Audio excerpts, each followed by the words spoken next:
Okay, we're going to run this B&K 1477 15 megahertz oscilloscope through its paces. And we're going to do it by feeding in a signal from this interstate 20 megahertz sweep generator, and we are going to monitor the frequency with this frequency counter, and we're going to use a 100 megahertz B&K as a standard to compare the results to. In both cases right now we are on 10 millivolts per division vertical on the scale ranges for both the standard and the test machine. But we are in the times 10 probe settings, so we need to take whatever we read on the screen and multiply it by 10 in order to know what our voltage really was. So right now we are displaying 0.04 volts peak, because it's 0.01 times 4 divisions, 0.04, which times 10 for the probe setting gives us 0.4 volts. So we are 0.4 volts peak and 0.8 volts peak to peak. And that is both on our standard scope and on this one. We are running 5 milliseconds per division, and that would mean that we have 0.05 seconds in 10 divisions, which would be 20 hertz, and we are displaying 20 hertz on the frequency counter. So so far so good. We compare, both scopes compare well, and we are showing one full trace. Let's go ahead and kick up the frequency counter. All right. We are now reading about 200 hertz, and we are displaying about one cycle in every division, which is what we should.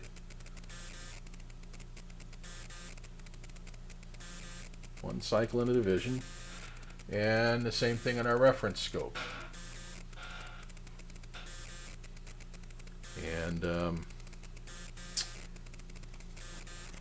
let's go ahead and go up another notch.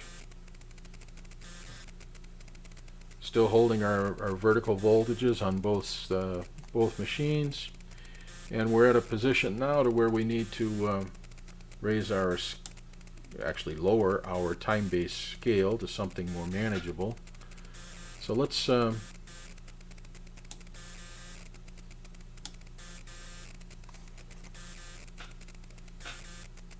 right now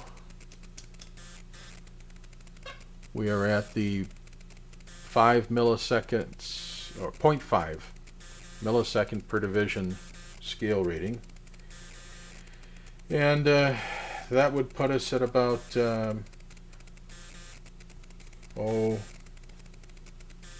be about 2000 hertz, which we are displaying 2016, so we could actually trim that off, make it an even 2000, close enough, and let's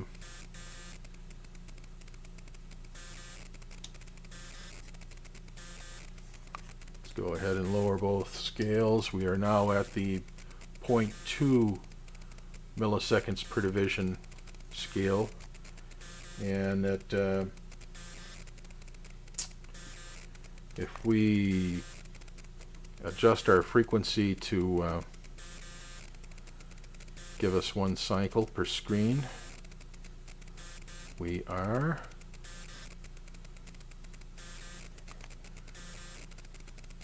at 0.2 milliseconds per division. We would need 500 cycles per second to have one cycle per 10 divisions, and that's exactly what our counter is telling us. We have 503, and that relates well to our standard scope. There we go. And let's go ahead and lower our scale, and we'll kick up our frequency here. Okay, I'm thinking we're at 0.1 milliseconds per division. times 10 division, so we are at 1 millisecond, which would be 1,000 hertz, which we are displaying 1,000 hertz. And our standard scope is also displaying the 1,000 hertz, so we're in good here. Let's go ahead and go to the 50 microsecond per division point on both, and we're going to kick up our frequency again.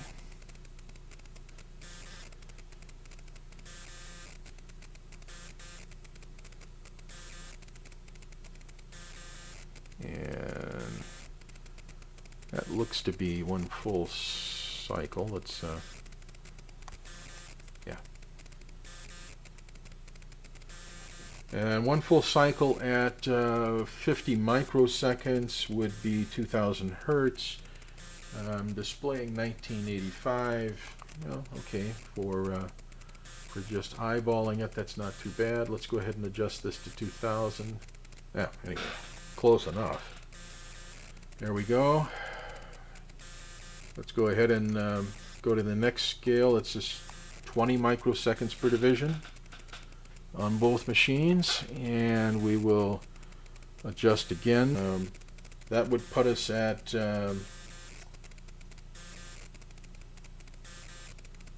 we are at 20 microseconds. That would put us at about 5,000 hertz. And 5,069 is what we have displayed. Our screen looks very much like our standard. We can adjust our frequency just a hair here to get us back to 5,000. That's close. And there we go, one full cycle, and the voltage has remained the same on both. Okay, we're going to go to 10 microseconds per division. Both scales. At 10 microseconds per division, we'd need 10,000 hertz for one full cycle on the screen, and we have 10,000 hertz, and we have the same reference display. So our time base and our vertical are working fine at this frequency for both channel, or for this channel. We're going to go to the 5 microsecond per division display. Again, adjust for one full cycle. So let's adjust our reference. At 5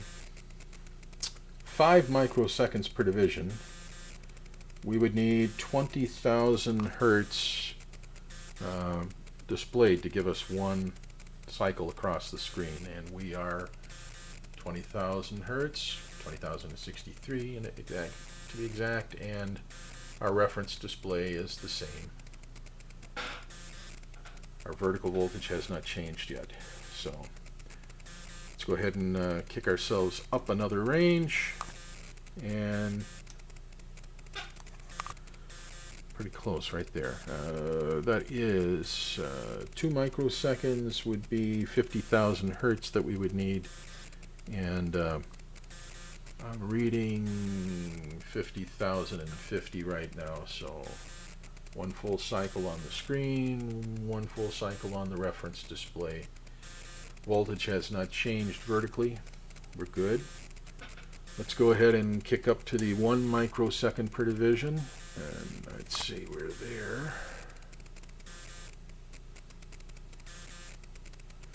Okay. And we are at 1 microsecond. We would need 100 kilohertz to display 1 hertz across the screen, and we are running right now 100.2. Let's go ahead and adjust that down just to see what the display looks like at exactly 100. It wasn't bad by eyeballing it. Alright, so the display really hasn't changed significantly at all.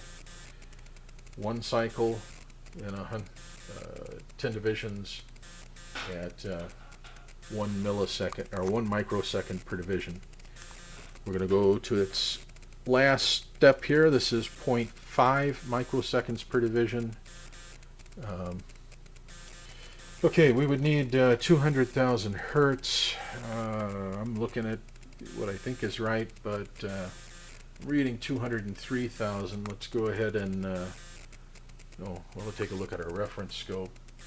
Both the reference scope and the scope under test are showing the same waveform. Let's go ahead and drop this frequency to exactly 200,000. As close as we can get. I'd say that's pretty close. And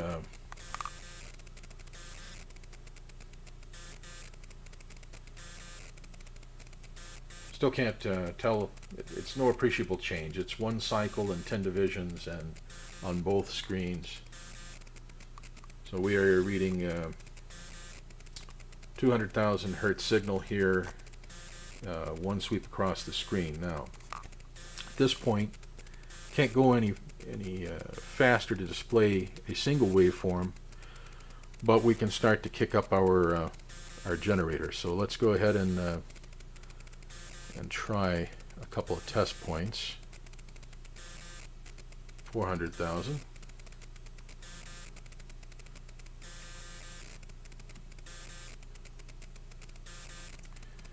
Alright, we have two peaks now, both reference and the test scope.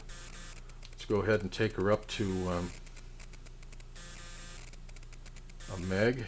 That's very close to 1 megahertz, and 0.5 microseconds per division. I am right now reading 2 divisions.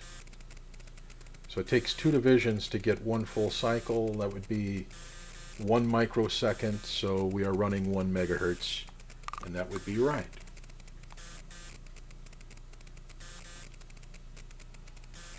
Okay, let's go ahead and take her up again.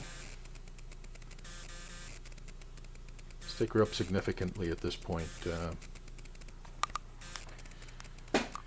Okay, so at 10 megahertz, we are on the screen right now displaying 5 cycles per division, and in 2 divisions that'd be 10 cycles. We are at 0.5 microseconds per division, and in 2 divisions that would be 1 microsecond. So if I'm getting 10 peaks in 1 microsecond, that's 10 megahertz. So that's what we have, that's what we've displayed. Now, admittedly, this is our fastest range, and this display is very tiny. We do have one other trick that we can pull up our sleeves here. We have a times 5 magnification that we can bring into play, and that makes it a heck of a lot more presentable. 10 cycles across the screen here. 1, 2, 3, 4, 5, 6, 7, 8, 9, 10. So, okay. And then finally, we would go to its rated frequency response, which is 15 megahertz, and we would see. Okay, so we've achieved 15 megacycles. That's the limit of our rated scope trace, and we are down a full division right now from where we started in our vertical. So where we were 0.4, we are now reading 0.3 volts. And we should find that that is equivalent to the 3 dB point, and we'll check that in a minute. Hard to read the number of cycles on the screen here, but there should be 15 of these. Times 5 would be 15 and 10 divisions, so let's see if that works out. Okay, let's get this to 0 here. 1, 2, 3, 4, 5, 6, 7, 8, 9, 10, 11, 12, 13, 14, 15 in 10 divisions.